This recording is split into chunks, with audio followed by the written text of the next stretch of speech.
basically the climate of this is going to be the Channel 4 program and the after effects and the fallout. Right. Is that okay? And you wanted to say anything you want to say, all right? Okay. And underground alien bases and time slips and all sorts of other things and alien abductions. Well, hello and welcome to Jeff Scott from the AMMACH project, and this is covering the fallout to a very splendid program which was under preparation for almost 10 months with Off the Fence Productions in Channel 4 about the AMMACH project. Really what was going on with AMMACH when Joanne first started to interview you and all that sort of stuff.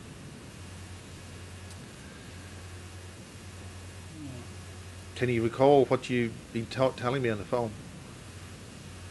Yeah, I'm probably not comfortable about speaking about what I said between me and Joanne. Well, First. the thing is, as a general rule, it's totally voluntary what you want to say, and there's no pressure. The main purpose of doing this, I think, is to try and help some of the other witnesses who are a great deal of trauma and concern, and also to see if it's possible to rescue a pretty targeted attack on witnesses such as yourself coming forward and talking about this sort of subject. Last week when we were on the phone, you told me that as a good reptilian yourself, you've made this thing on your by bloodlines and things, that Joanne explained to you that she was a dinoid raptor or something. Could you expand on that telephone conversation, or do you want to expand on that telephone conversation? I've come to the conclusion through speaking with Joanne. I'm sure she'd agree with me that she's probably her consciousness is probably a dinoid.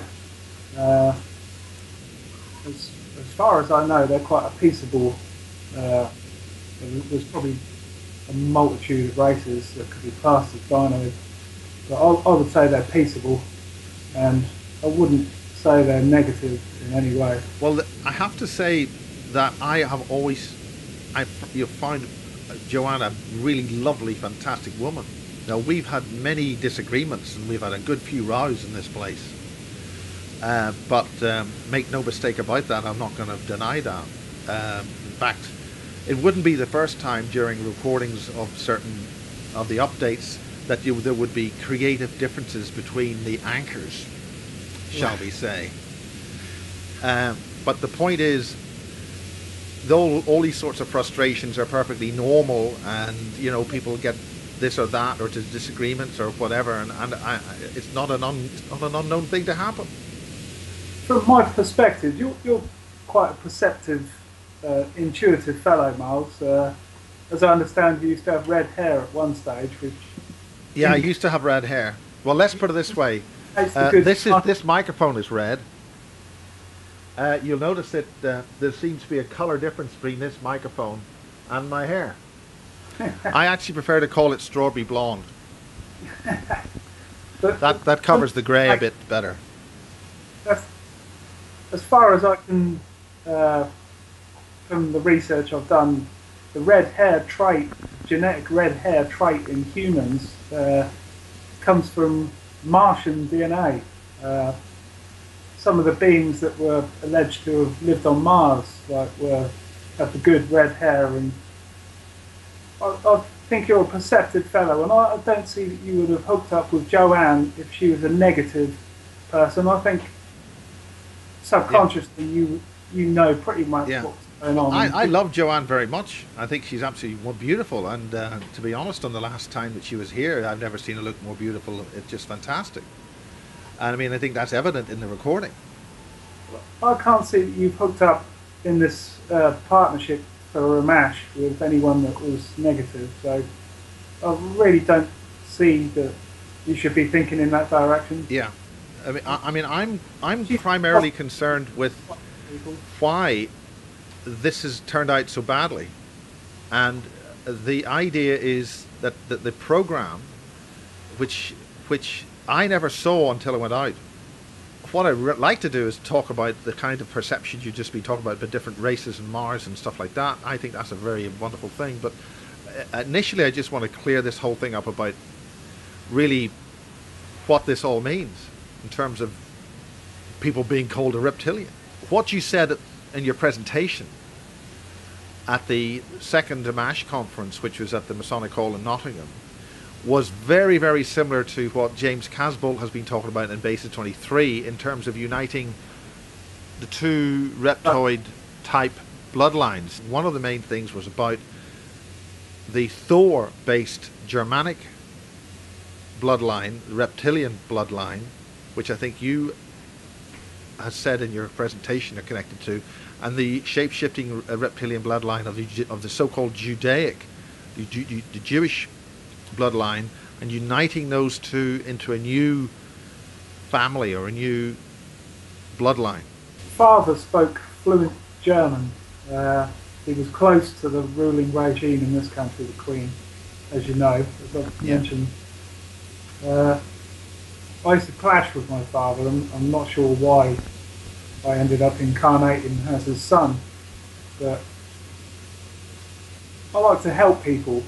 That's all I've ever felt ever since I was a small boy, is to help others. My father was quite a cruel man. I was reading some of my mother's memoirs recently, and the stuff that she had to put up with other women, and it was horrific. It's the epitome of cruel reptilian behaviour. Now, what do you mean by cruel reptilian behaviour, or just ordinary human? Just, I mean, human. Why does it have to be reptilian? People say sometimes they say reptiles are cold. I mean, they're cold-blooded, so maybe that's. But my father really was quite a cruel man to my mother, and also to me. I had quite a difficult childhood. I was always provided with food and nurturement from my mother, but my father was mentally quite a cruel man. Now, I'm completely different. I've obviously got a bigger amount of reptilian genetics to most of the people that are incarnated on this planet. Now, what does that mean? How do you mean by having a bigger amount of reptilian genetics? How does that come across? It's something that I've just realised over the last 7 years through my research. I've been educated by non-human intelligences since I was a small boy. Could you go into all that? Pardon? Could you expand on that? As you probably know, I've been abducted throughout my whole life. My first experience of anything. Well, we can refer back to your interview with Joanne. I think you've spoken a couple of times. You spoke at Bodmin Manor. You spoke individually to Joanne, and you also spoke at on the sofa interviews with Joanne on the AMMACH project. But for those who haven't seen those interviews, could you give us those details now? Go into that now. What, the abductions that I've had to suffer.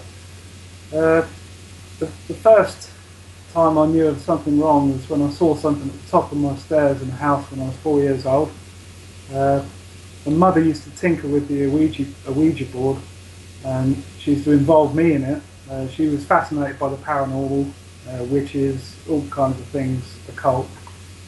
I think I've always. I think I came here with a completely different deck of cards to most of the people living on this planet. When I was 11 years old, I was abducted throughout my whole of my 11th year. How did these abductions happen? I was to go to bed at night time as an 11-year-old boy. I was to turn out the light, get into bed. I was to get this feeling of impending doom, as if something was very bad was just about to happen. I now know what was happening at the time. As I was coming out of my body trying to turn on a light switch, I would actually leave my body knowing that something bad was going to happen. I would try to get to a light switch in probably my non-physical self, tried to turn it on, it wouldn't work. I'd go to another one, tried to turn on the lamp, to try to illuminate the situation, because I knew something very bad was just about to happen. And then bang, I would get paralysed in my bed. And that's the last thing I remember. I'd wake up the next day, go about my business, go to school. The critics, the good old skeptics would say that was just sleep paralysis. Well, what is sleep paralysis? I've heard quite a few so-called medical professionals try to rationalise it, but their theories don't hold water. I know what's happened to me. And so tell us, what did happen?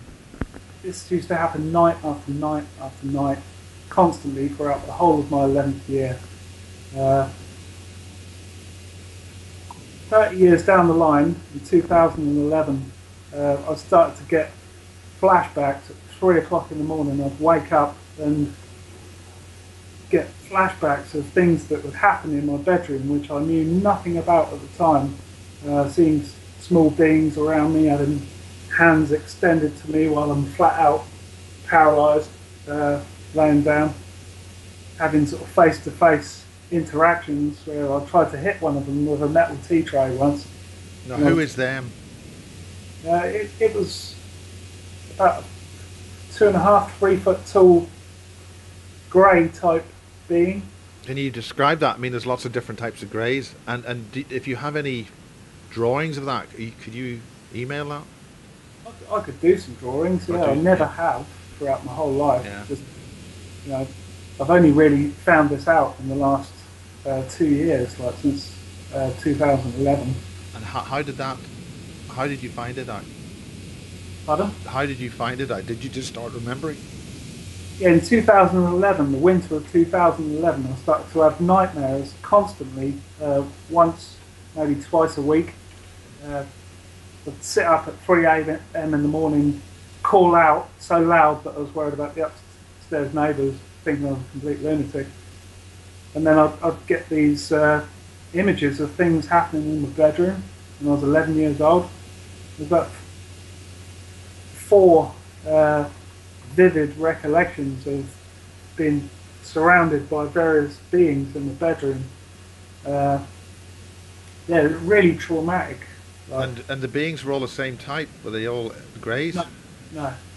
The first one was, as I said, I was playing in my bedroom, I was kneeling down on the carpet.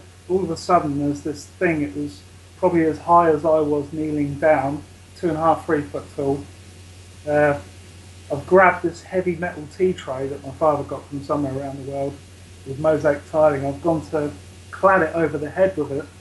As I've lifted this tray above my head, the things told me that's not a very good idea, you shouldn't do that. I then had the separate thought process, that's not a very good idea, I shouldn't do that. And the next thing I know, I'm lying down flat on my back, and this hand is extended to me with 3 long fingers with suckers on the end of them, like a shy horse's feet. And the idea was to either take the hand in friendship or not. And I thought, well, I'm probably outnumbered. One of the other times, I think the second recollection I've got was I was in bed. I looked at my alarm clock, a brass alarm clock my mother had bought me from the market. I decided to get up, go to the bathroom. Got out of bed, walked to my bedroom door, opened the door, and there's a being about 4 foot tall in a cape with a cloak, with a collar, and it was olive green skin, quite a large head, but with yellow eyes, and they were quite small, sort of human size, a little bit bigger maybe, but they were yellow, and it had something in its hand. And as soon as I opened the door, saw it, that's the last thing I remembered. I'll tell you, that was a traumatic one a couple of years ago, remembering that one. What made it traumatic? I think anyone getting up to go to the bathroom in the night and opening the door and being faced with a 4 foot tall non-human intelligence, I think anyone would be traumatised by that. Yeah, I think that would be fair. This all happened when I was 11 years old, although I was not allowed to have any recollection of it, because obviously it wrecked anyone's mind, let alone an 11-year-old kid. So maybe 30 years down the line, if they think I can handle the recollections and that it's about time that I started to know what's going on and I was allowed to have these memories returned to me. That's my take on Yeah. starting to remember this. Like, everything's pre-planned. I've been educated by these beings. And what did they educate you about? Or Most of the stuff is under the surface. It's it's only in the last 7 years since the death of my mother that I've started actively researching every day, 7 days a week, as much as I can look. I've just got an insatiable quest for knowledge about these abduction and UFO kind of informations. I've had a lot of astral abductions. Recently I've started to get some very, very strange ones. And what to somebody who doesn't understand that term, what do you mean by astral abductions? Everything is non-physical, Miles. The physical body is just a shell that we inhabit. Most of reality happens when you're out of this shell. You can go on travels to places. I'll tell you about a dream or astral travel that I had recently. It was mind-blowing. It took me a week. Well, I couldn't stop thinking about it. It was that bizarre. All of a sudden I found myself in this round corridor. There was windows. I was sitting on the floor. I was with another person. Everything was white. It was like a round corridor, and we all know what round corridors mean. We were usually on a craft of some sort. Yeah. I knew I was on the surface of Mars.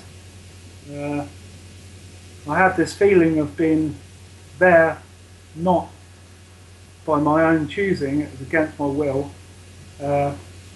I knew that there was no point in trying to escape, because where was I going to go? The surface of Mars is quite a barren place. It's quite inhospitable. Is this in the current time frame, or is it in a previous dimension or reality when they have breathable air, or what? I didn't go outside as far as I know. This is recently. I've had this dream about 2 months ago. With astral travel. I was there. I had another person with me. All of a sudden, I was aware I had this book. It was about 10 inches by 8 inches.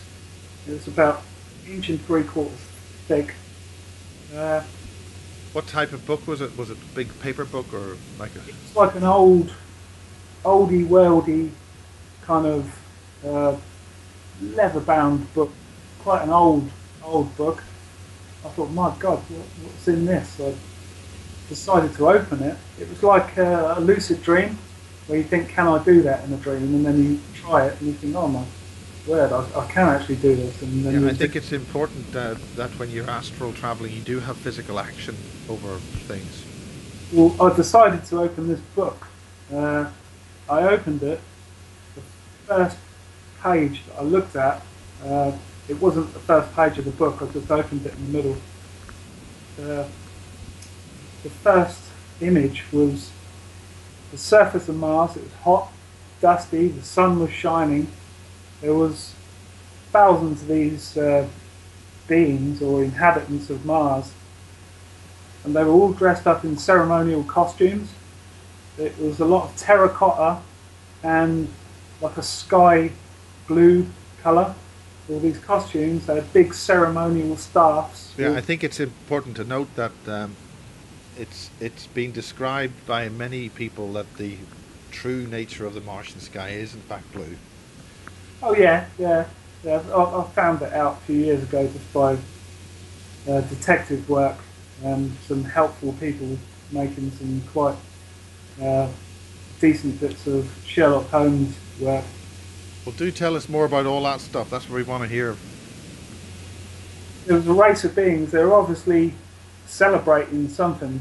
They had these beautiful costumes, all terracotta and blue. The surface was hot and dusty. It was The sky was blue. They were obviously celebrating something. They had these big ceremonial staff. There's thousands of them, and they all had, most of them had these Anubis headgears on. And I'm not sure if they were actually beings that had dog heads, or whether they just had all these ceremonial things on. I suspect it's the latter. They were probably ceremonial headgears. I remember looking at this thinking, my word, that's the inhabitants of Mars. I knew this in my brain, that is the inhabitants of Mars. I opened another page, and what I saw was just a rain of fireballs filling the whole sky. There was no part of the sky that didn't have a fireball with flames streaking behind it as it fell to the planet.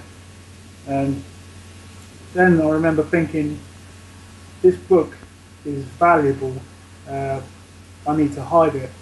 And I put it up my jumper, and meanwhile I'm on this suspected craft with these white round walls, and I'm hiding this book up my jumper because I knew it was the history of Mars. This was a thick book, mind, so there were numerous images in it. These two images that I see were very vivid. Now, when I get vivid images in dreams, I know that I'm being shown something. I know it's important. Now, for almost a week after I had this dream, on that description, I couldn't stop thinking about it when I was driving around doing my job. I was just thinking of the vivid colours, the Anubis headgears, the terracotta and blue with ceremonial staffs, and the fireballs raining down. What happened to the book? Were you able to get any more pages? I look at it. There was one more page which I looked at. I'm sure I looked at 3 pages. Now, I remembered the next day, the morning, as soon as I woke up, what the 3rd page was. Since then, I've had no recollection whatsoever. I cannot think what the 3rd page was. Is there any feeling that you got when you looked at that 3rd page? Can you recall any feeling? I cannot remember. I think I'm not remembering it for a reason. I think there's a specific reason why I remember the 2 pages, not the 3rd one. And when did you have this experience? This was about, it was over 2 months ago, I think it was. It was about 10 weeks maybe, to be real. But I've been getting these all the time recently. Tell us more. I had another astral training dream, I would say recently, probably about 6 weeks ago. I was on like a, like when you learn judo, you get the big flat mat. They make it up, it's massive. They put a load of mats together, and you have this big training area. I used to do judo when I was 10 years old. I started to learn it. Quite enjoyed it. Never got to finish training. We used to have a similar mat. It was massive. You put all these mats together. You put a wooden edging around. I was on part of this mat with another person, and we were doing some kind of hand-to-hand combat training. We were doing all these beautiful fluid moves, grabbing each other's arms, pretending to break the arm, just going for all these fluid moves, one after the other, after the other, after the other, slowly and methodically for ages and ages and ages.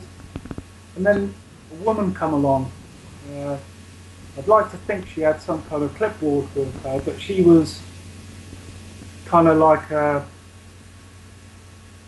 she was like a supervisor of some sort. She come along where we had been doing these fluid moves for quite a while.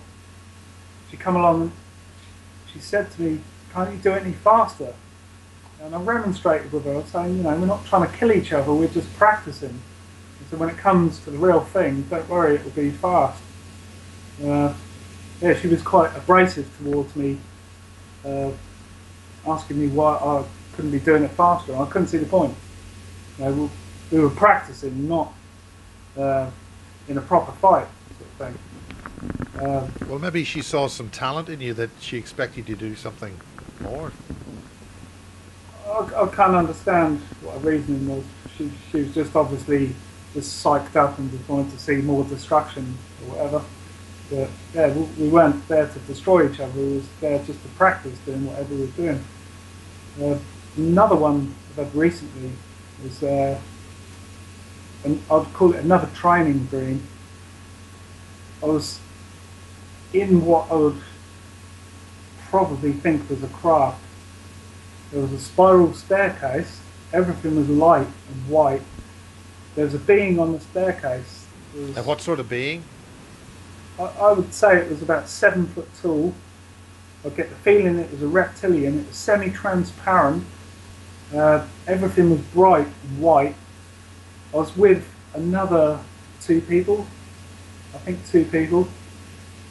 There were wild animals coming at us, and we'd have to hide and escape from these wild animals.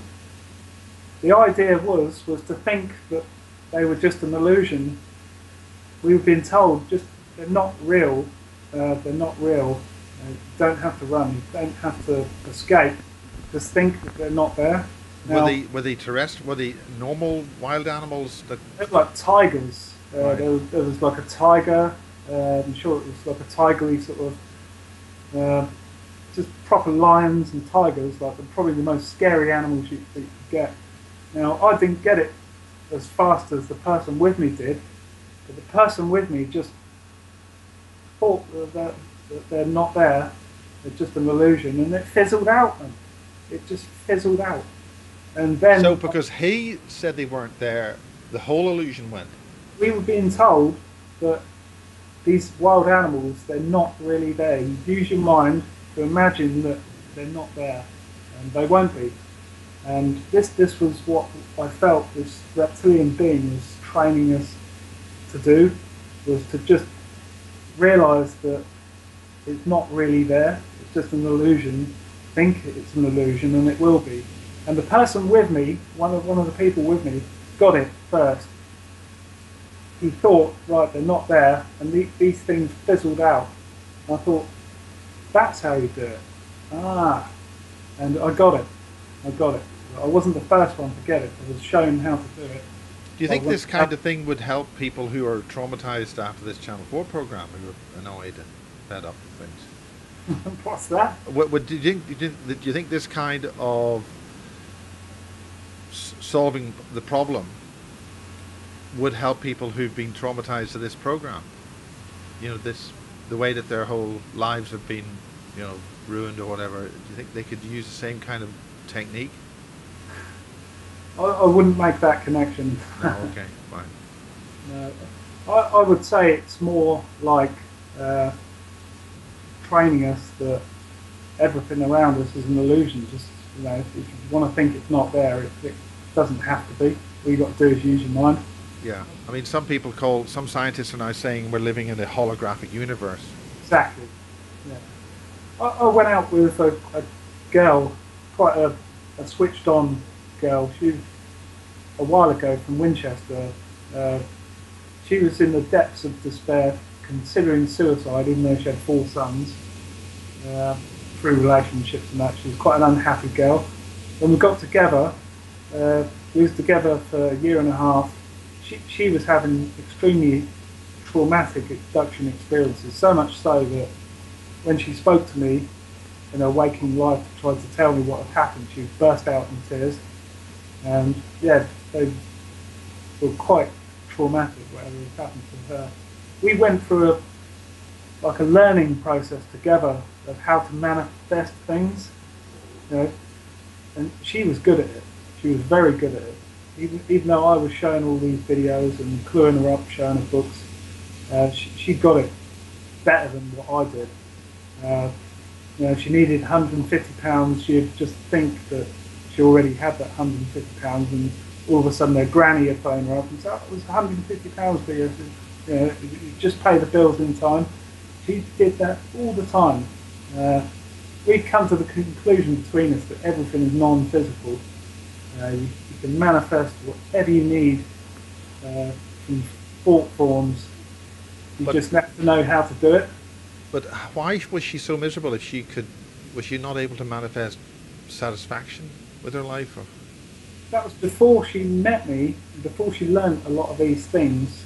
She was probably had a couple of real negative relationships. Uh, when we got together, I started to learn her things. She become happy in being able to get into all this knowledge that I was showing her. Yeah, is there anything that would you'd be able to suggest other people or would able to do that for themselves? Is there any sort of techniques that they would need to think about, or better food, or any way of helping people to maybe do that themselves? uh, I mean, we all need better food and better water, but basically it'd be positive.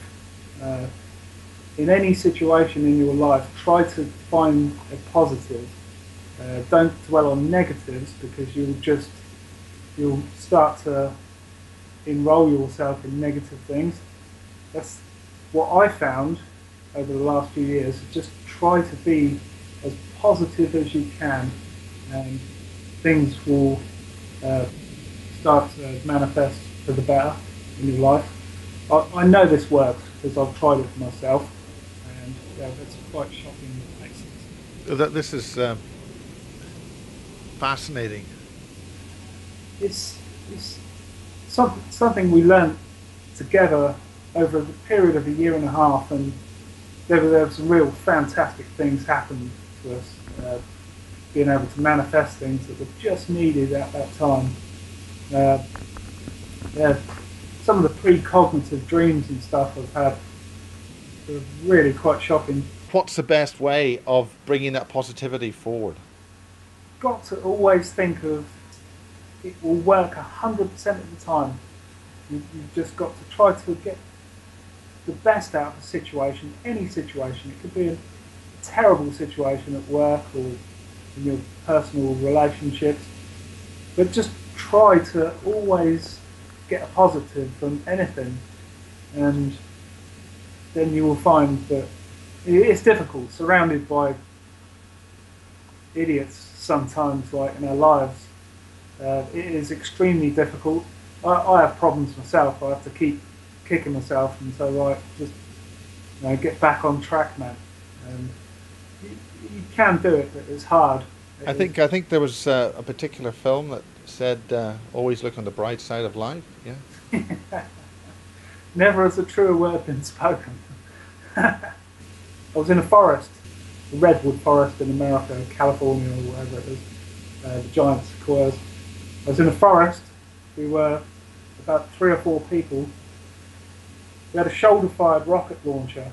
There was this avenue of trees, and there was like a tree stump some way down.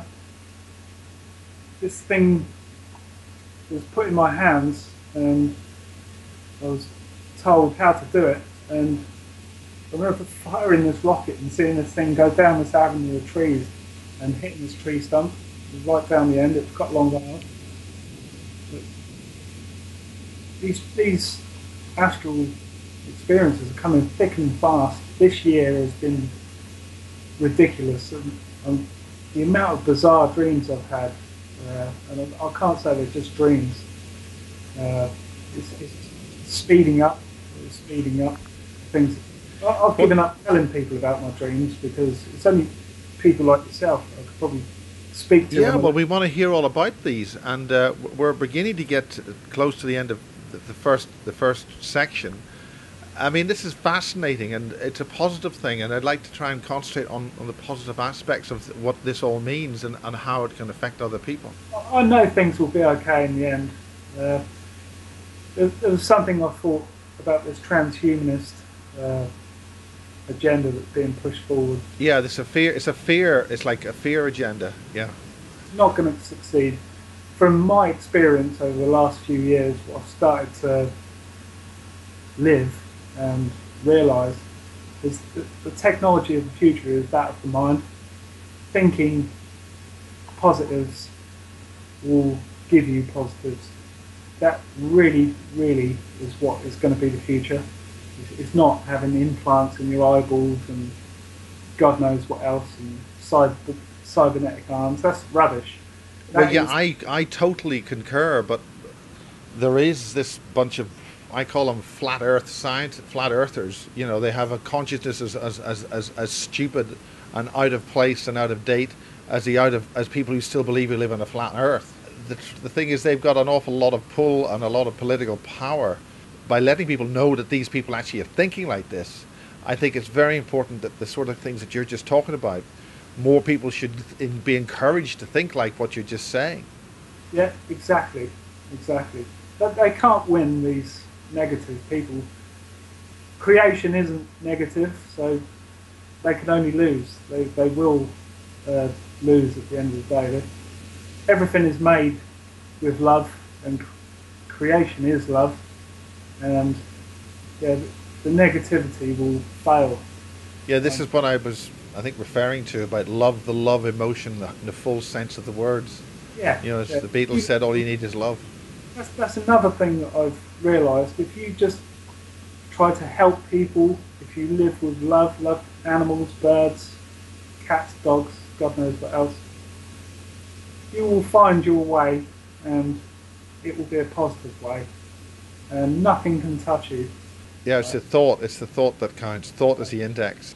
I'm very conscious, Jeff. Welcome back. I'm very conscious of some of the very dark stuff that I've been covering in the Basis series, particularly recently with the super soldiers, and particularly the one of the last ones, I think, Basis 26, the how Black Ops stopped ascension. You know, like a bit serious there. You know, global mind control and all that sort of stuff. So I really want to talk about this wonderful, being able to use positivity, to just positive intention to lighten life up a bit. I'll tell you a little story. My girlfriend Jo, she had a brain aneurysm a couple of years back. She was due in the hospital. I think it was 2011. I think it was Christmas time. I was quite worried about her because it was quite a serious thing to have, quite a serious condition.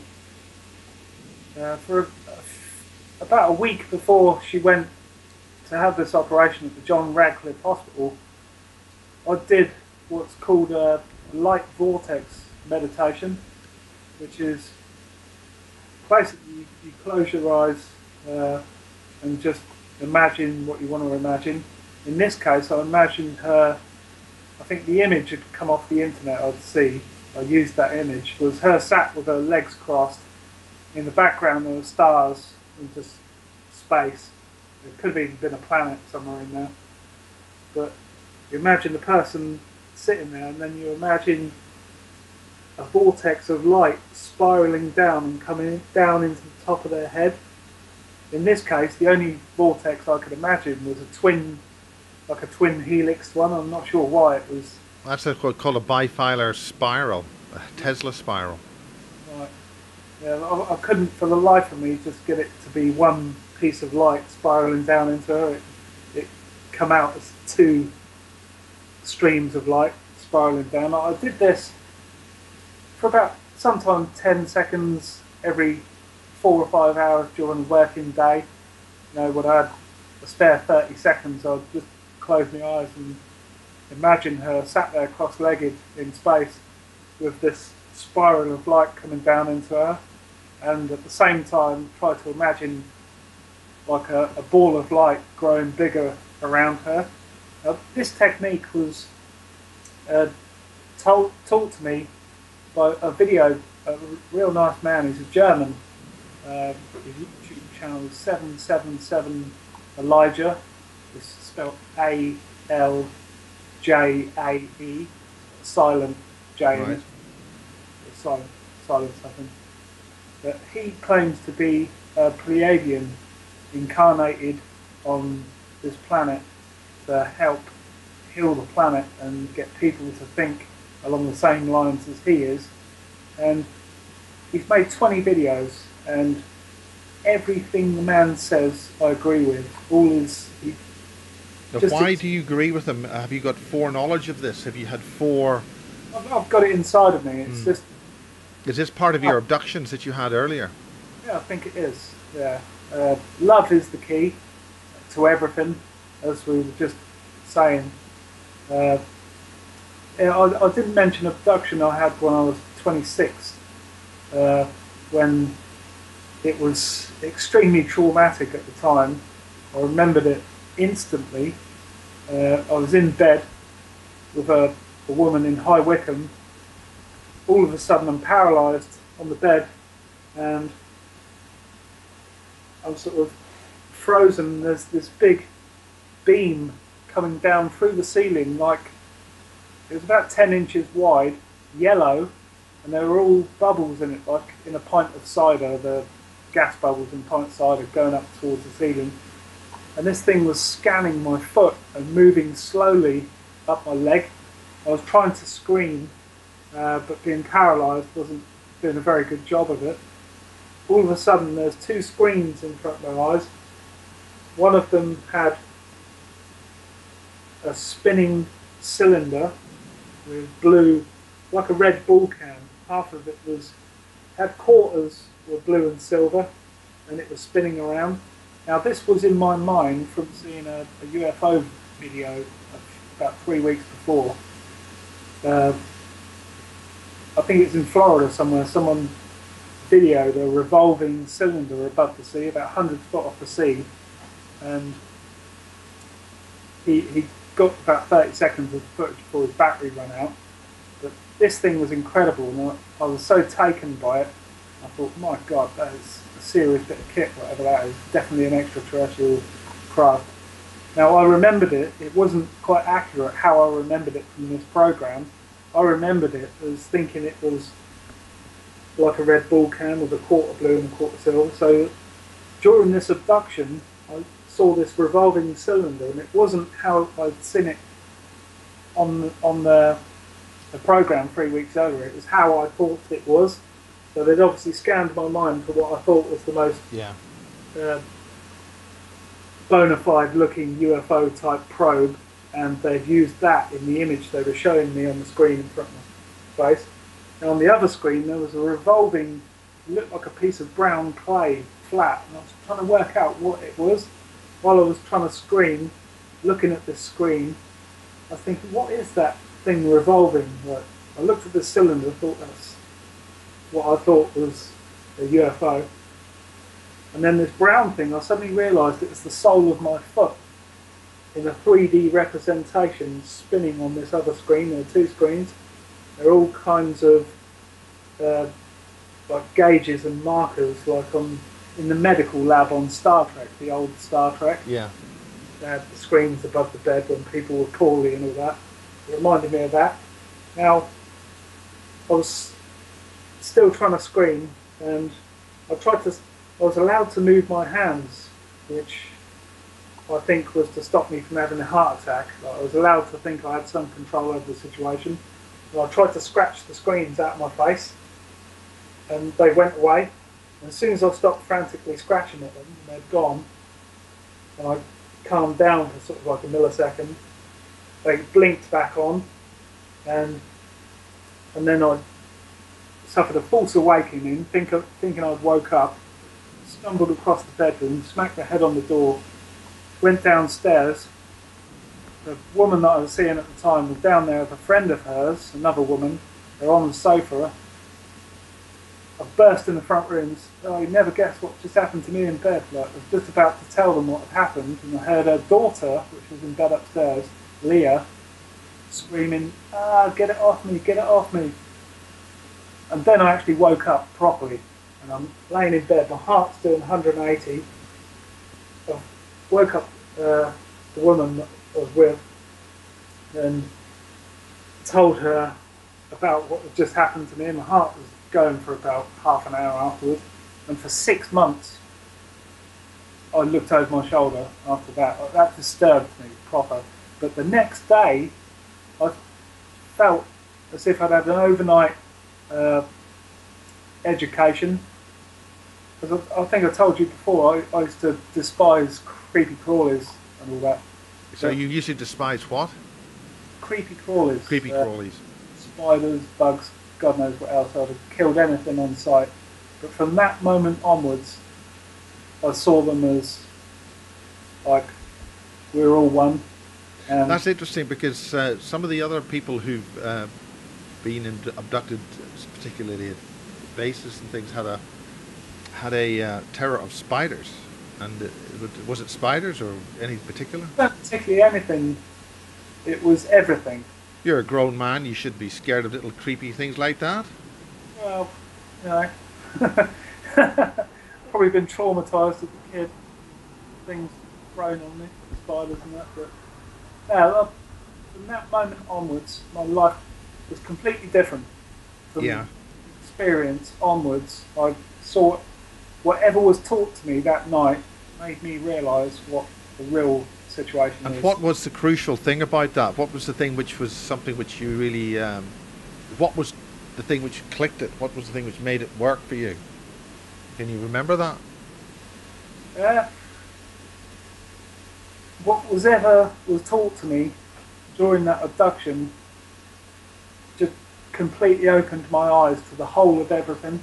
That's the way it felt, and I saw from that day onwards, all your insects, your animals, we're all the same, we're all one, and I had a love for everything, whereas before I probably didn't have a love for insects and stuff.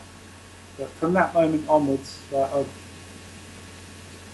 never kill a fly or a spider or anything like that.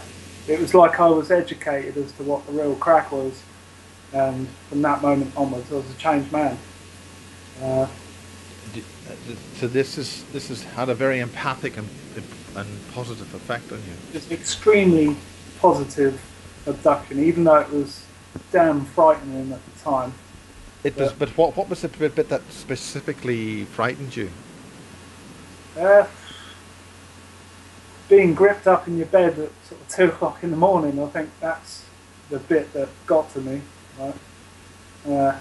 And the being paralysed in your bed while beams are travelling up your leg.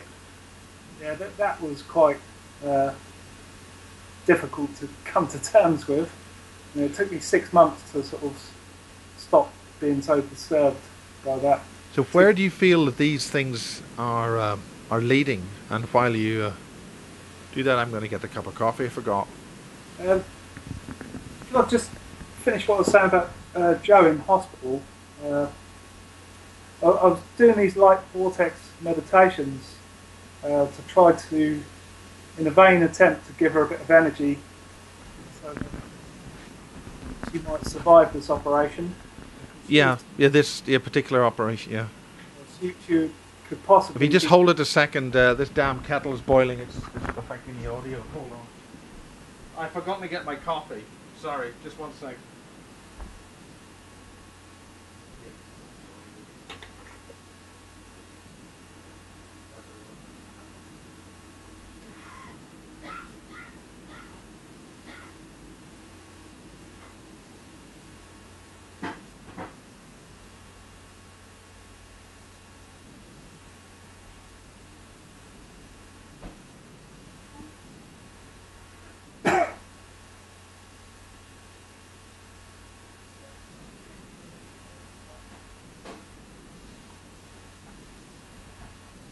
Sorry, Jeff.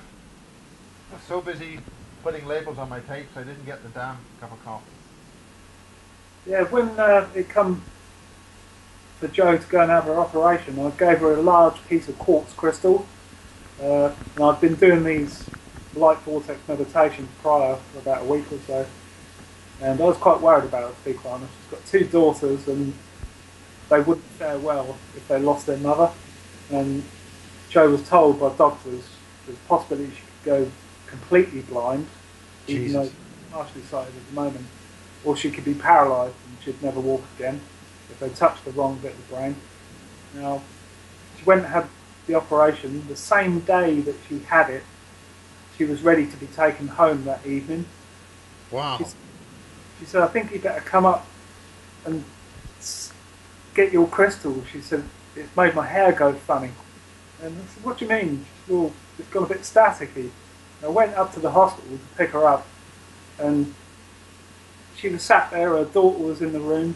She was laughing and joking, and she'd been on the operating table about 3 hours earlier, like they go in through the groin, go up through an artery up the side of the neck into the brain, and inject bits of platinum into the aneurysm to try to block the hole up. Right? Oh, right.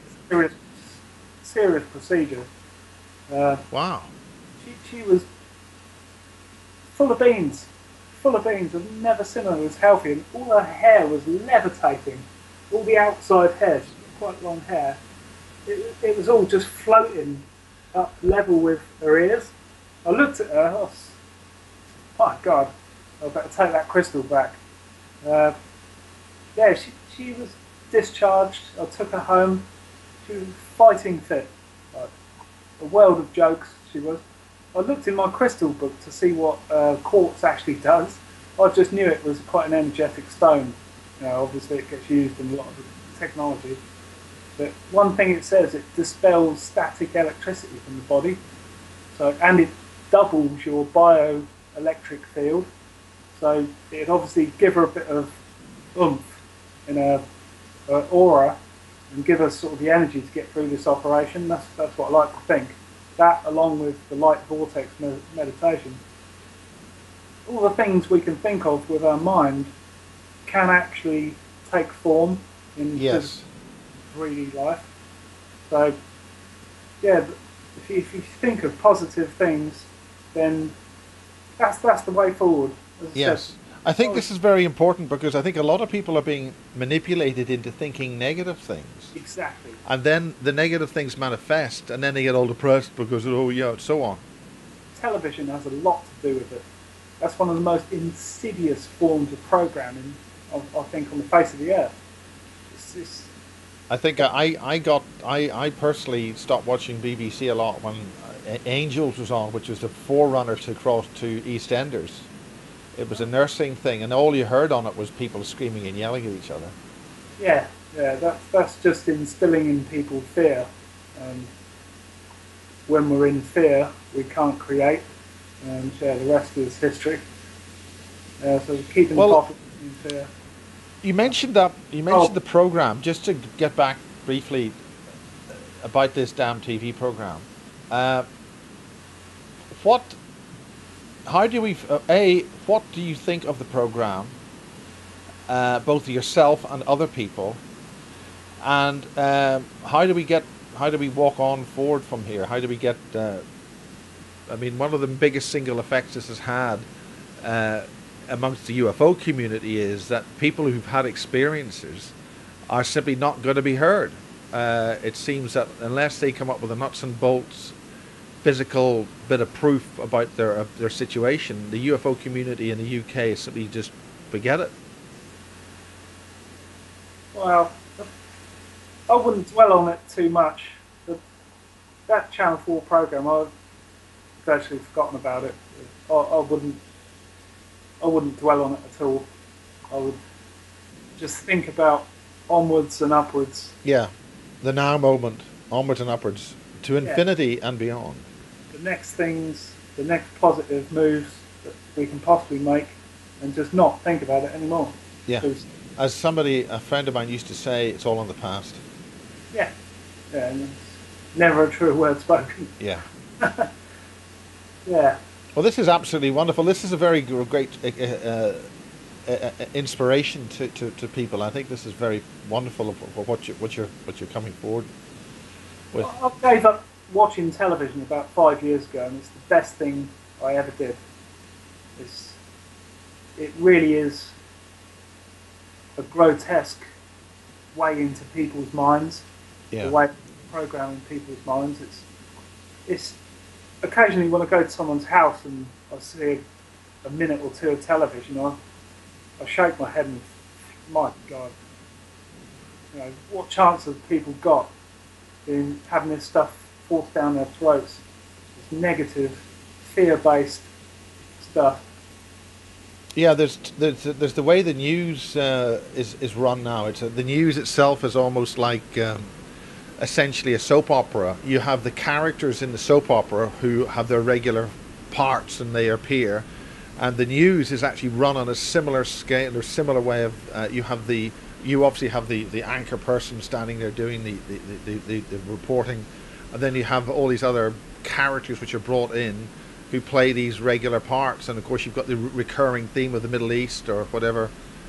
I mean, you can tune in to the news almost any decade or any month of the year, and you're going to have the same basic characters. You know, the Middle East, the President of the United States, whatever it is, and this is said about that, and that is said about this, and it's all said, oh my God. And then if we have hot weather, oh my God, we got hot weather. We have bad weather, oh my God, we got bad. You know, it's just never-ending negativity. And Yeah. I find that I don't watch TV, as I watch what I want to watch, YouTube and things like this. Yeah. We can choose the information that comes into our minds. Yeah, I'd personally choose as much positivity as I can. That's what I would want to spend my time thinking about. And yeah. So would you have a message just finally to complete this thing about this program, because it is affecting some of the people very badly? Would you have a message for anybody that you could help finally just to finish this issue of that program off? Again, I would say completely forget it and just think of new pastures. Good. That's the most positive way of dealing with it, is just to put it behind you. This is tremendous. I mean, helping people, the way that tumour and things, or whatever it was, helped, using crystals and things. Do you have any other advice on that?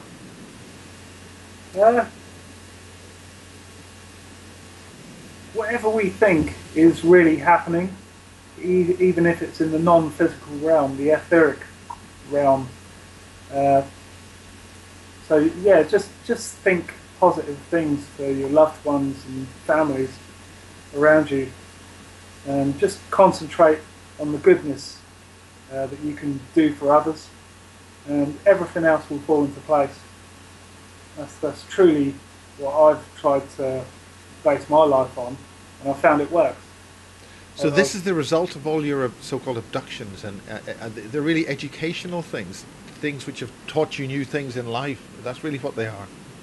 Yeah, I would say everything that's been done to me has been a positive for my life, and by extension what I can do for others, and how I can think to help other people achieve the same thing, to achieve positives in other people's lives.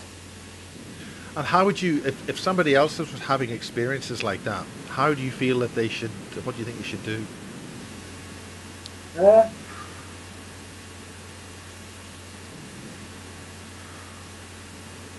It's all individual. I mean, all cases are individual, Miles. Yeah. You can't really pigeonhole it as one thing you should do or another, because what's good for one person may be slightly off tune for another. I mean, do you think that these are sort of experiences that the universe is giving people so they can then, you know, learn whatever they need to learn for themselves? I would say that's a true statement. Yeah. Which makes it individual, which means there's not one rule that fits all. Yeah, exactly. Yeah, that is true. I just want to mention, when I was about 14, 15 years old, I hadn't really told many people this. I was sat in my bedroom one day. All of a sudden, I've heard the sound of the high revving motorcycle engine, the sound of the impact. I felt someone's life compressed down into a singularity, all in less than a second, in a fraction of a second.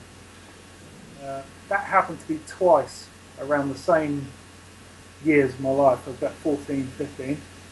Now, what do you mean exactly by that again? Did you experience that other life in compressed in a second, or what? Or I felt someone have a high-speed motorcycle accident. Sorry, could you explain that again? It didn't quite come over through the Skype. Yeah, sorry. I felt the moment of someone's death in a high-speed motorcycle accident twice. Happened twice in a period of a couple of years. Were these actual events? Did they Yes. happen? Yeah. Were they Some, nearby, or was he just? I'm not sure where it could have probably been anywhere on the planet, but I suspect probably in this country. Back in 1984-85, there was a lot of motorcycles flying about, a lot of rock festivals, a lot of drugs. I knew exactly what it was. It was someone's death. I spent the next few years until I forgot about it, thinking it was my own death in the future. It was like a premonition. Yeah. I mean, Yeah. did you have a motorbike? Are you a biker? Yeah, well, I grew up from the age of 10. I learned to ride a motorcycle. My cousin learnt me when I was 10 years old. I had scramblers and all sorts. When I was 15, I had a YZ250. So you weren't. You're not a hog man then. Yeah, I've never had enough money to have a real hog. Yeah. I grew up on chicken chasers and the like. But I spent the next few years after that experience thinking that that was my own demise. And yeah, that's not good for a 14-year-old, 15-year-old to think. But yeah, I heard the engine, the impact. It was all instantaneous. It was horrific, Miles. Actually hearing that and thinking, my God, is that my future? I have no intention of having a high-speed motorcycle crash. This was about 150 miles an hour, I suspect. It was a screaming engine, an impact. Yeah. I felt this whole person's life compressed down into a singularity. And then I'm sat there on my bed thinking, right, is that me then? Is it? Twice that happened. Yeah, that happened to a couple of major. There was a major Northern Irish TT racer who ended up that way. Yeah. But some would say that's a good way to go if you're going to go. Well, it's quick. Quick, painless, and doing what you love doing. If you're a biker. Yeah. But what did that teach you? What ultimately did that teach you? It didn't really teach me anything. It just frightened me for about 3 or 4 years. Yeah, I thought it was my own demise, as I said. But What brought you into not? What made it not be your own demise? What brought that on? I forgot about it after about 3 or 4 years, and it's only recently that I've been able to make sense out of that experience, because now I've learnt about the greater reality that we're amongst. What major thing has happened between your earlier interviews for the AMMACH project and what you're saying now? Something seems to be quite different, a more positive thing or whatever. What's happened? I would say it's an ongoing waking up kind of scenario. It's getting stronger and stronger and stronger. I could just see through things. I could see through people's charades. I can feel what they're thinking. It's just getting more and more of the same. It's just the telepathy, the precognitive dreams, and really quite staggering precognitive dreams over the last 3 or 4 years. Have you had any examples? Can you give us any examples of that? Yeah. There's 2 examples that are quite interesting. I think it was about 2011. I had this dream. I think it was on a Thursday night, coming into Friday morning. I had this girl near me. She had curly hair. She had glasses.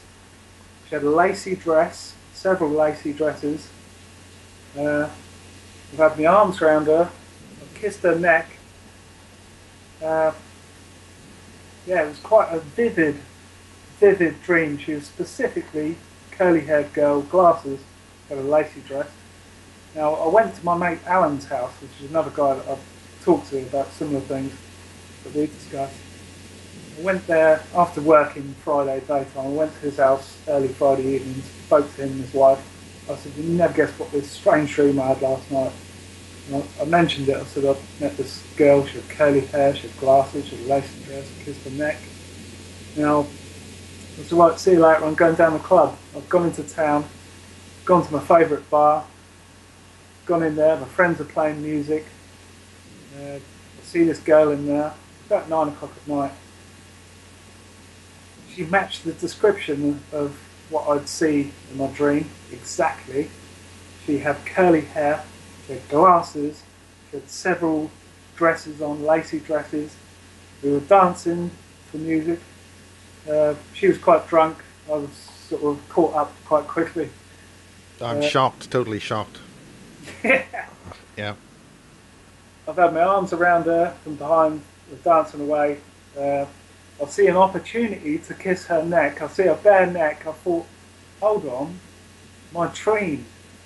I thought, should I, shan't I, should I, shan't I? Of course I should. I've kissed her neck. I thought, my God, I've just filled out what my dream was last night. Now we've finished the night, I've got drunk, gone home to my house. So drunk, we just fell asleep, which is important because nothing actually happened between us sexually wise, which is quite an important thing. We had no bond whatsoever. Fell asleep, woke up the next day, put YouTube on, showed her a few UFO videos while she was gathering her senses in the morning. Had a cup of tea. She got really emotional. She said, "Why are you showing me all these?" And I thought, bloody hell, it's only a couple of UFO vids. But she got really emotional. "Why are you showing me these?" She stormed out the front room, gone into the bedroom, and she was in there for about 2 or 3 minutes. I thought, my God, that was a bit of a severe reaction. She's come back in really forlornly. She said, "I feel like I've got something inside of me." And I didn't really know what to say to that, to be quite honest. I think she was talking about an implant. Nothing else was said. I said, "Oh, I'll walk you home then." I walked her halfway home. She said, "Oh, here I do. See you later." Now, I've seen her a couple of times in clubs around the town since, and she looks at me as if I've robbed her house. Seriously, she just gives me a dirty look and gives me a wide berth. And what I take from that is that I was specifically supposed to seek her out, show her these UFO videos, make her think for herself, and she obviously knows that she's possibly been implanted. Well, that's the gist of it. I got what she said to me. So I was specifically showing her in my dream, and I should go and seek her out and make her aware of. I've showed her a couple of UFO vids. I've never seen her again, and she gives me dirty looks every time I've seen her. I've never done nothing wrong to her. I've just showed her of what things I was interested in, and it's made her think about something, and she's obviously come out with that, saying, I think I've got something inside of me, and she went all quiet. Yeah, that was a precognitive dream, what I would class as. Another one, I was with Adele, the girl I met in Winchester, and we were together for 1.5 years, and I helped wake her up, one that was having traumatic experiences. We went to Cornwall on holiday. We was in the tent, sleeping. I woke up in the morning. I said, "My God, Adele, you never guess what I dreamt about. I dreamt there was a leopard in our tent." She said, "A leopard? Bloody hell." I said, "Yeah, there was a leopard come into our tent, and I've looked at it, it was side on to me, large as life, spots and all. I thought, my God, it's either the leopard or me." And I've grabbed a machete and proceeded to hack through the spine of this leopard. And while I was doing it, I remember thinking, poor leopard, it didn't even get a bite off. Like, it was being totally non-aggressive, it just side on to me. And I was hacking through its spine with a machete. And Adele said, "My God, that's a strange dream." And we got showered up, left the campsite, went into the nearest village, Port Leven, went into a bakery. You see on the shelf what I thought was a tiger loaf. You know, tiger loaves that we get around here. I said, Adele, look, there's a tiger loaf. I've asked the lady behind the till, I said, that tiger loaf, would you slice it for us, please? She said, tiger loaf? They're not called tiger loaves down here, dear. They're called leopard loaves. And we haven't got a slicing machine, so you'll have to slice it yourself. I've looked at Adele and open-mouthed, so I'm going to have to slice my own leopard. But yeah, that was quite a... Now, what do you think that's leading to? Do you think that's giving you further messages for something else in the future that you're going to have to learn something from or be able to react to something? I think it's just to give you practice at being a precognitive, just seeing things in advance. Were you able to, were these two events, were they a similar time in the future, like a day, half a day, a few hours? Or Oh, the one with the leopard was like about an hour and a half from waking up and telling Adele about the dream that a leopard... and what about the dancing girl, the one with the dancing girl?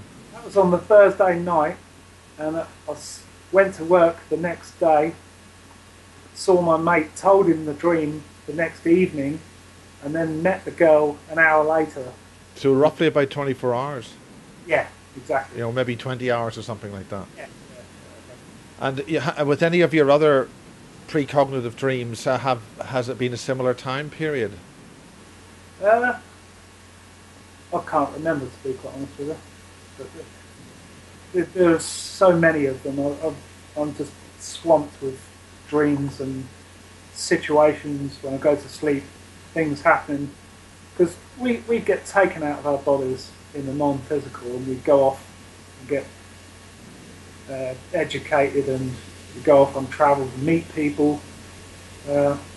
Once when I went on this free website years ago, Plenty of Fish I think it was called, just to see what happened. And I was talking to this girl from America. I can't remember her name. But I said, what star sign are you? What's your Chinese astrology year and all that? She said, I'm a horse. I said, oh, a horse, I'm a dog. Chinese dog, you're a dog. Horses and dogs get on well in Chinese astrology. And we pen-friended it to each other like a few times, and I had a dream that I was riding a horse for a certain part of town and talking to it. As I was riding down the road, I was actually had my head around by the horse's head and was having a conversation with this horse while riding for a certain part of the town. I thought, my God, I've been communicating with this woman. We're telepathically connecting. Like, everything is non-physical. The non-physical reality is more real than the 3D physical.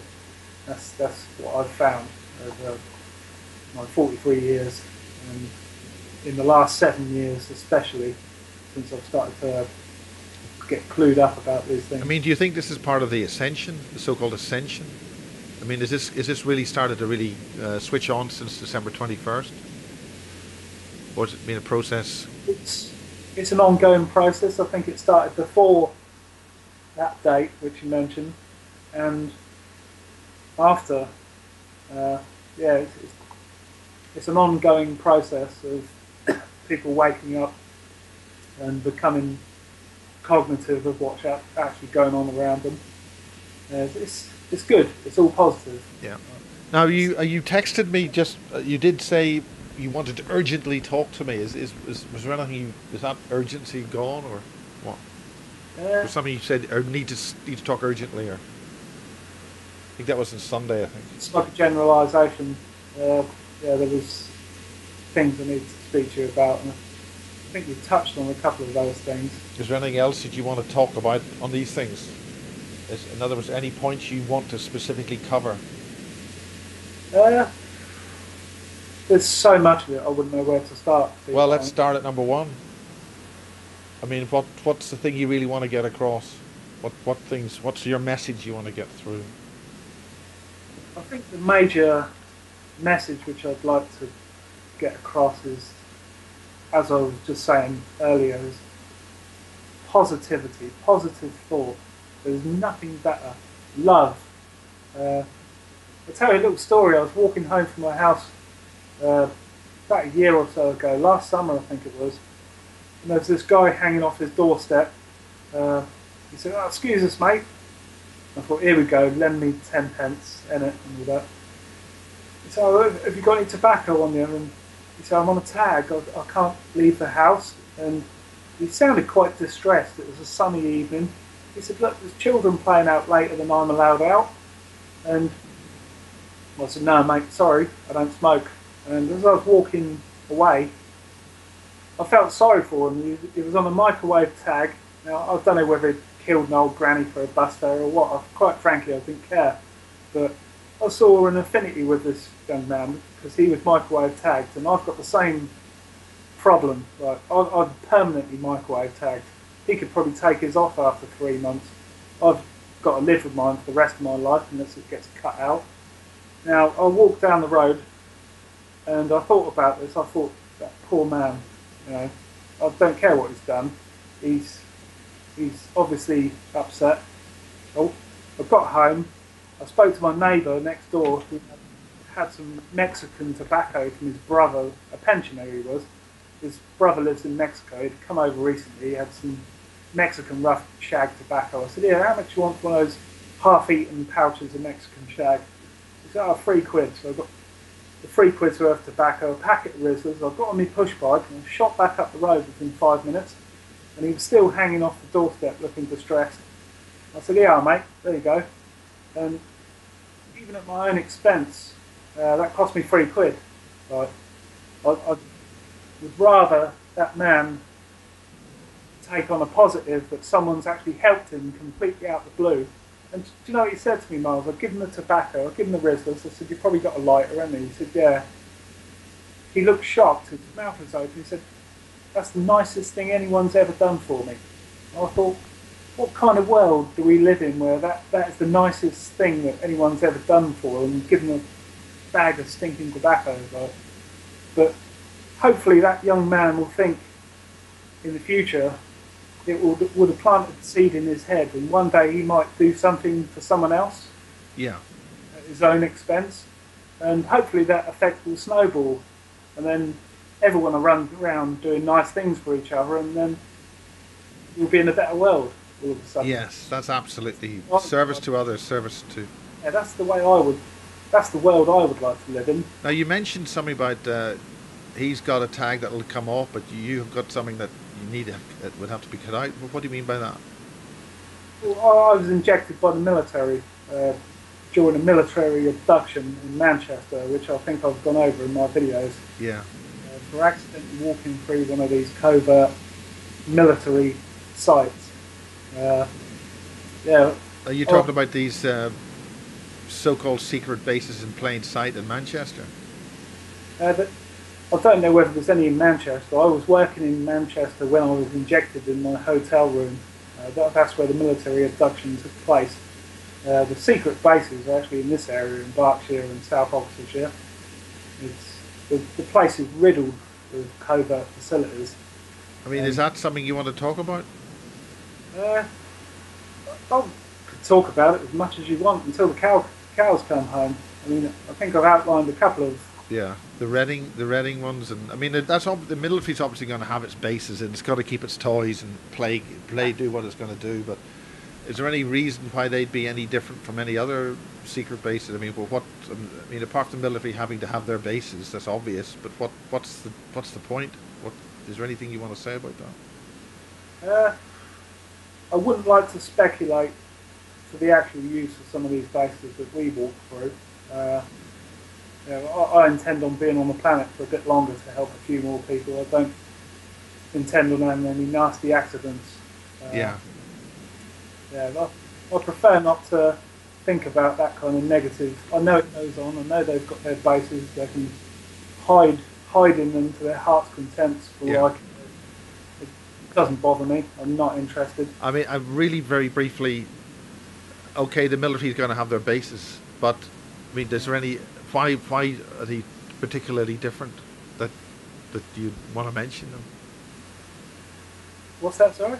I mean, what's the, I mean, obviously the military is going to have their bases, right? But what is it that concerns you about those bases? Uh, Nothing concerns me about them.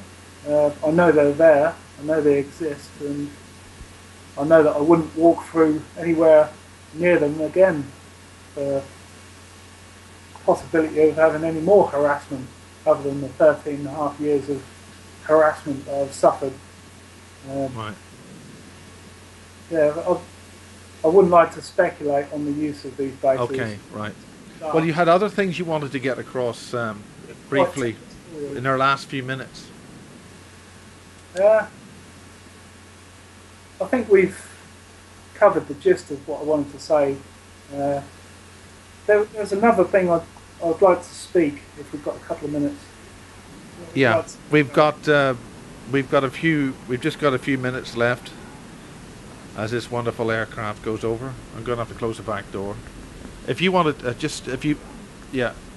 I need to close the kitchen door because this is affecting his audio. The airplanes are starting to take off here, and unfortunately what happens is the noise means that your audio then drops. Yeah. And then because it's hearing the noise. We got 15 minutes to get your last point across. Your big doohickey. I think I'm just going to call this just some AMMACH witness, Jeff Scott. Just leave it. I mean, I don't know what the hell Joanne's doing, but and we're talking with Jeff. We're talking with Sasha Christie and David Griffin about having some kind of a conference in the summer. Well, pretty quickly. So we're going to have to maybe do something with that maybe tonight. All right, is that closed? We can just close the two conservatory doors, the two in the kitchen doors. They're the soundproof ones. Okay. Okay, Jeff. In the last minutes of this AMMACH Witness report, updating your previous statements to the AMMACH project, what have you got to say before we close out for this beautiful summer's evening? There's something I'd like to say. What happened to me in 2012, and I didn't take a lot of notice of it. And it's happened again this year in May, the 12th, going into the 13th. I was in Cornwall last year, 2012. I was in my tent. I think I'd been drinking that night. All of a sudden, I found myself contained in like a soundproofed black box, perfectly conscious. I had no arms or legs. I flailed around and tried to find myself or hit the sleeping bag or whatever. There was nothing there. All I was a perspective. From my perspective, all I was a consciousness trying to look into a black void. It frightened the hell out of me because I didn't know where I was. It proper scared me. I woke up the next day, didn't remember a thing about it. About 7-8 days later, when I was back at home, I was watching a video about Andrew Bishago and Bernard Mendez, I think the man's name was, one of his military buddies from back in the day that was embroiled in the alleged US time space program. He said they strongly suspected the Greys were tinkering with their laboratory processes of putting people in time jumps and that sort of stuff. He said once they went to jump to the surface of Mars, or so they thought, and he landed in a completely black void. And he said he walked forward, he walked sideways, and he walked back. He said there was nothing there. He suspected it was a synthetic reality created by the Greys, for God knows what reason.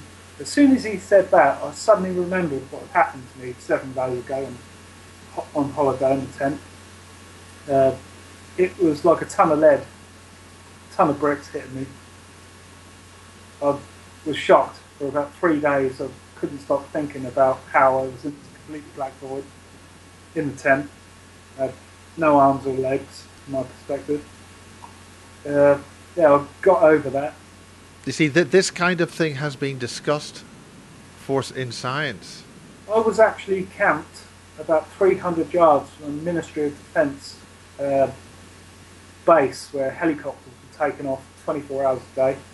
It was just down the road from RNAS, Coldrose and Seahawk bases where I think Prince William, down on the Lizard Peninsula in Cornwall. Yeah. Yeah, I think Prince William's based down there as a helicopter pilot. Yeah, I mean, I have somebody who has a UFO, a classic flying disc, flying into that base many years ago. Right, yeah, this is where I was camped out in a tent on my own and where I had this experience. Yeah, that happened to me. I've sort of got over it. The 12th of May, I went drinking in the town. Afterwards, I went to the local bar in the evening. I come home. Exactly the same thing happened to me again. I was all of a sudden put in this containment. I'll tell you what it's like. It's like being in a soundproofed, light-tight black box put on a street in Oxford Street in London or something. You're in there, it's soundproofed. You can hear things muffled going on outside. But I had no arms, no legs. All I had was this perspective of being completely conscious in a soundproof black box. I started to beg.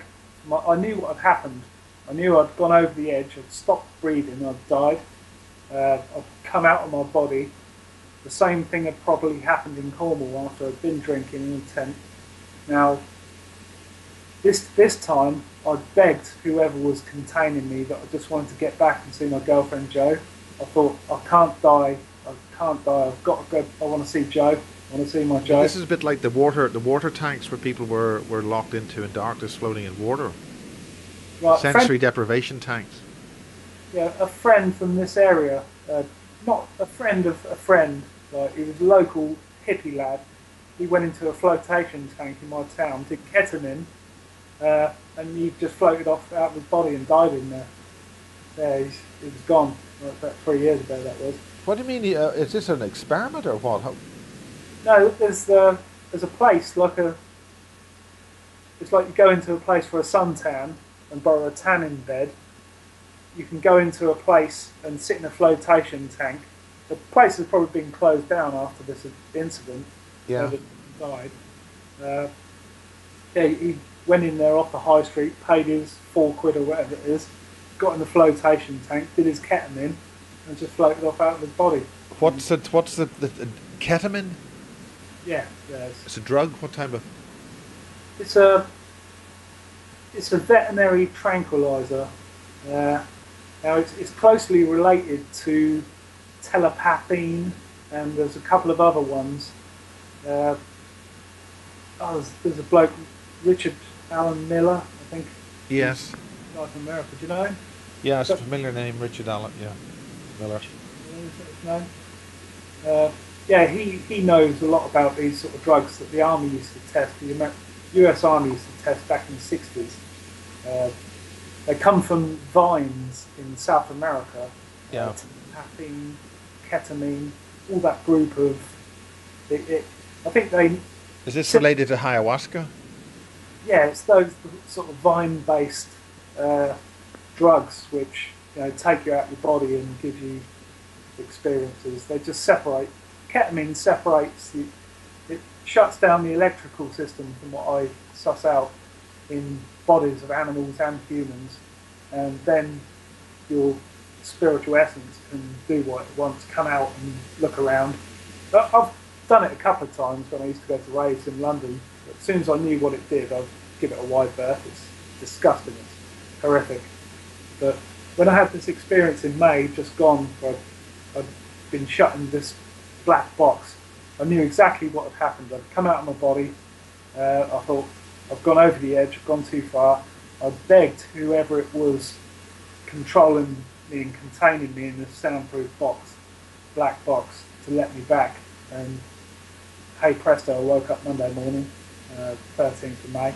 And since then, I've never drunk since. And I don't intend to drink in the foreseeable future, anything whatsoever. I feel a lot better for it. I think it was a warning for me. I think it was controlled, and I was given a warning as You know, you've got things to do on this planet. You've still got people to help. Uh, you can't just go wasting your life getting drunk all the time. So, yeah, the first time I didn't heed it back in 2012 in the tent in Cornwall. The second time I definitely heeded it, and from then onwards, from the 13th of May onwards, I've just been full bore, trying to be as positive as possible. And yeah, it's a nice feeling. It's a nice feeling, and I intend to carry on in that vein. Well, that's a wonderful story, I think, to end on. Anything just finally, just do you want to just say? Um, I can't emphasise enough that people need to be positive and love as many people as they can. I know it's difficult. We can't always do that kind of thing when we're surrounded by negativity and people that are thinking in negative modes because of the brainwashing that they're subject to. But you've just got to try, dig a little moat around you and project positive vibes, and just try to surround yourself with like a light fence. Just keep out the negative and just help people. Try to love and to be positive.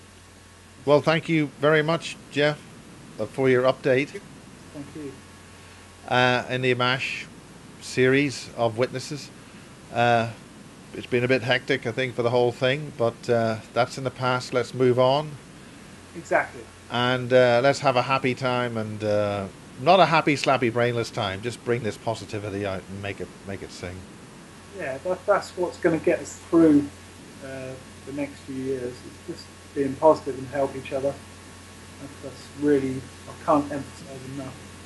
Love people, do whatever you can do for people, and everything will fall into place. I know this will be true. Good, and thank you very much. Good to see you again. And you, Mark. Via Skype from where are you? Reading. Reading. Well, I think that's home of the secret base. That secret base, which is all of, I think, maybe 10 miles away from West London, where we are now. Maybe 15 miles, maybe a bit more. Probably the shortest Skype we've done on this series. But good to see you, and God bless, and we'll sign off. And you, Miles.